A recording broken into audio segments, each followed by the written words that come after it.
Madame, Monsieur, bonjour et bienvenue sur Vox Africa. Je suis Fanny Wegscheider. Votre point quotidien sur l'actualité africaine et internationale, c'est tout de suite dans Vox Flash.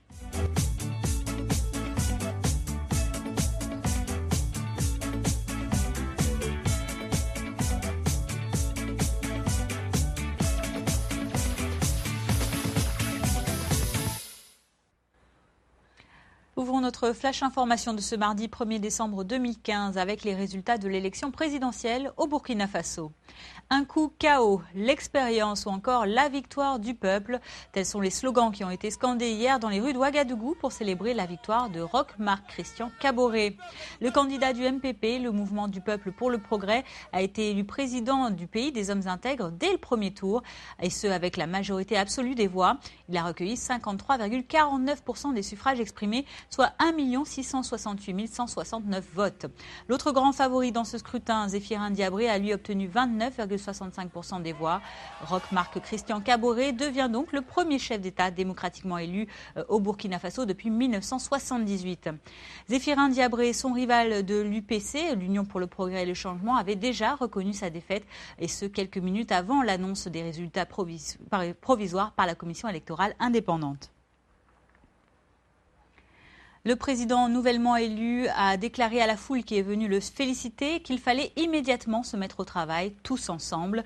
Le prochain chef d'État a aussi adressé ses chaleureuses félicitations aux organes de la transition qui ont organisé ce scrutin après leur mise en place l'an dernier, après la chute du régime de Blaise Compaoré. Je propose d'écouter cette déclaration de Roch Marc Christian Kaboré.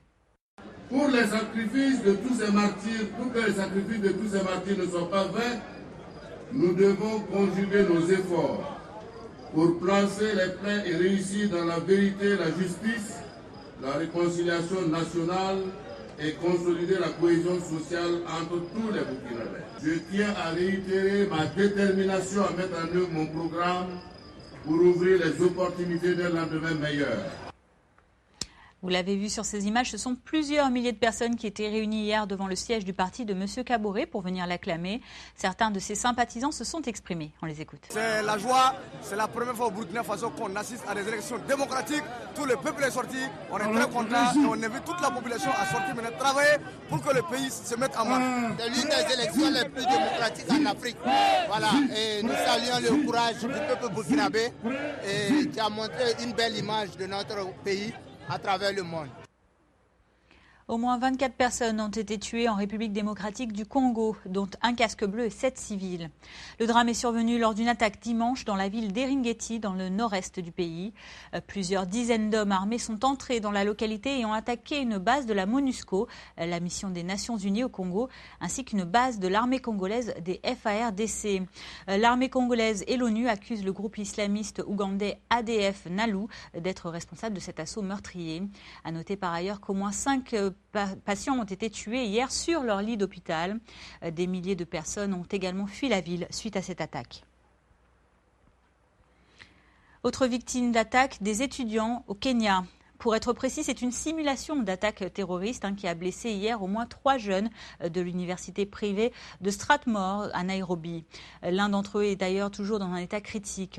C'est un mouvement de panique généré lors d'un exercice de sûreté et de sécurité qui a provoqué ces dégâts. La simulation organisée avec la police et dans le respect du protocole était destinée à tester la préparation de la communauté universitaire et des équipes de secours en cas d'attaque.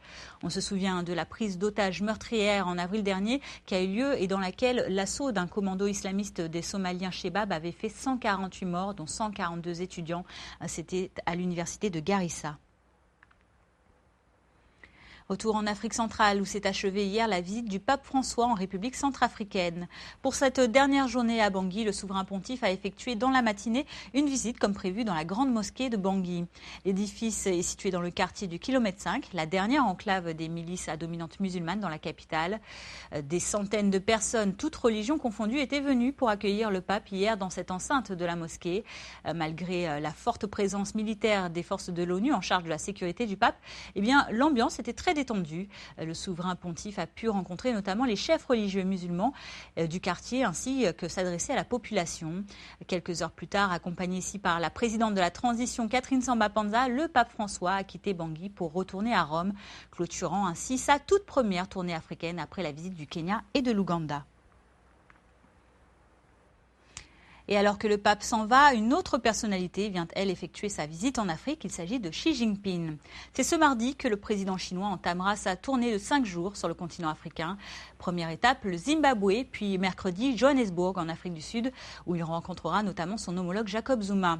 Xi Jinping participera ensuite vendredi et samedi au 6e forum sur la coopération sino-africaine, le FOCAC, aux côtés des chefs d'État de tout le continent africain. La visite du président chinois en Afrique intervient alors que les gouvernements africains s'inquiètent actuellement des conséquences du ralentissement de la croissance de la Chine, notamment du ralentissement des investissements chinois en Afrique, 40% au premier semestre 2015. Car il faut le préciser, la Chine est depuis 2009 le premier pays partenaire de l'Afrique. Elle en importe notamment de nombreuses matières premières pour nourrir sa croissance alors galopante. À l'international, le Premier ministre britannique David Cameron a annoncé hier la tenue d'un vote sur des frappes aériennes en Syrie. Le Parlement sera appelé à se prononcer demain, mercredi, sur cette mesure qui vise à lutter contre le groupe État islamique. David Cameron semble désormais convaincu qu'il détient une majorité pour faire accepter cette intervention. Je vous propose d'écouter ses explications.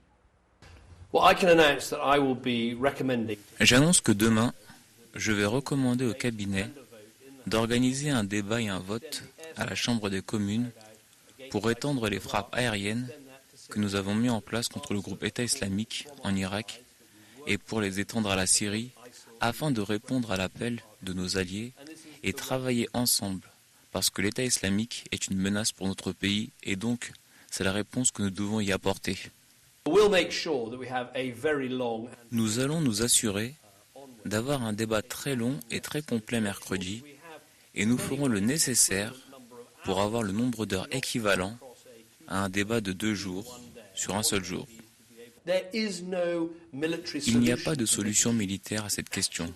L'action à laquelle nous participons s'inscrit dans une stratégie plus large, une stratégie politique, diplomatique, humanitaire. La solution à ce qui se passe en Syrie et en Irak reste la même. Nous avons besoin de gouvernements forts qui représentent leur peuple dans leur diversité. Sunnites, chiites, kurdes, chrétiens et druzes. C'est la solution pour l'Irak et pour la Syrie.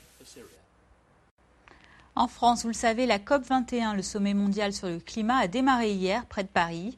Des appels vibrants à trouver un accord pour sauver la planète ont déjà été lancés par des intervenants parmi ces 150 chefs d'État et de gouvernement présents.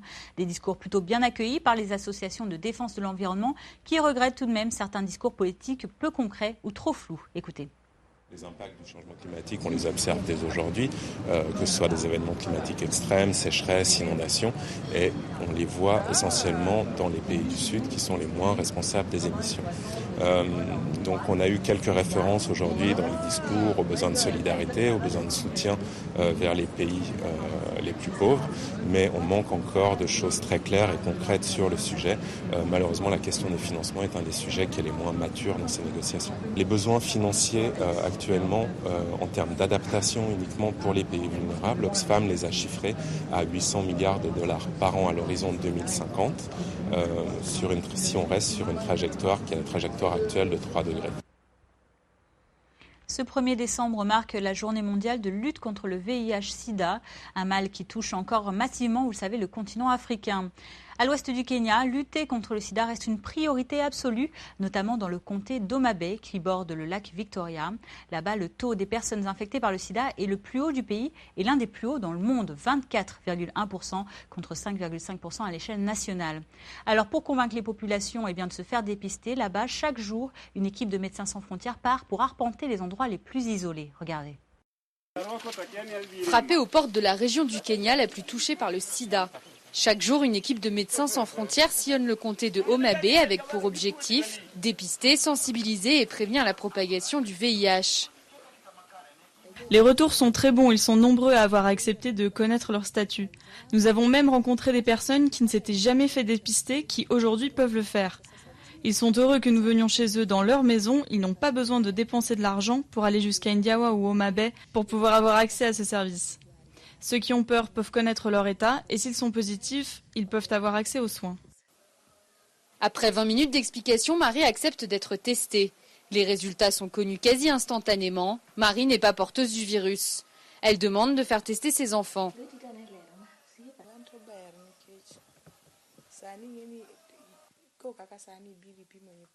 Cela m'a permis de connaître mon état et de la même manière, cela va aider les autres membres du village à connaître leur état.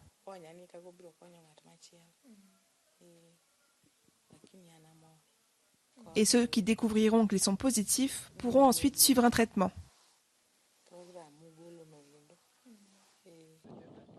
Située au bord du lac Victoria, la région est l'un des plus gros foyers du sida au monde. Les traditions sont toujours fortes et contribuent à la propagation de la maladie. Ici, l'échange de faveurs sexuelles contre du poisson est monnaie courante, tout comme la prostitution ou même hériter d'une femme. Selon la culture Luo, la veuve est remariée avec un homme de la famille après avoir été purifiée par un troisième homme. La circoncision, pourtant jugée efficace contre le sida, est aussi rejetée par les Luo. Culturellement, c'est une communauté anti-circoncision. Nous essayons de changer cela en expliquant que cela permet de réduire de 60% le risque de contracter le VIH. Donc nous parlons non seulement de 60% à travers la circoncision, mais aussi d'autres moyens de prévention du virus. Mais dans la culture Luo, la sexualité favorise les plantations et les récoltes, et devoir y renoncer le temps d'une opération est contraire à la tradition. Depuis le début du projet, en août, 5200 personnes ont été testées. Mais même si le nombre d'infections a diminué de 35% au cours des 15 dernières années dans le monde, à Homa Bay, la lutte contre le sida est loin d'être gagnée. Et vous allez le voir au Togo aussi, certaines personnes se sont données pour mission de faire de la prévention contre le sida leur cheval de bataille. C'est le cas d'Augustin Dokla, un porteur du virus VIH et activiste de l'organisation non gouvernementale Espoir Vie, la plus grande association de personnes vivant avec le sida au Togo. Augustin Dokla ne se cache pas, il multiplie même ses interventions en public, séminaires, conférences, campagnes de sensibilisation ou encore interviews aux médias. Il est partout. Écoutez-le. Il m'en souvient lorsque je disais à ma maman que je dénoncerai ce foutu virus partout où je serai, ma maman était catégoriquement opposée. Mais j'ai dit non. Les gens tombent dans le pied de cette infection. Mon témoignage doit pouvoir éviter cette infection à peu de gens. D'où je tire toute cette énergie, je ne saurais vous le dire. C'est une providence, c'est peut-être Dieu, c'est une miséricorde qui me permet de pouvoir aller. Je suis en vie, c'est d'abord grâce à Dieu, grâce à ma famille et grâce aux médicaments antirétroviraux. J'ai quitté 38 kilos à 65 kilos à l'espace de 2 mois en termes de gains. Voilà, c'est la fin de ce Vox Flash du mardi 1er décembre 2015. Merci à vous de l'avoir suivi. Je vous donne rendez-vous demain, mercredi, pour votre point quotidien sur l'actualité. En attendant, je vous souhaite une excellente journée. À bientôt.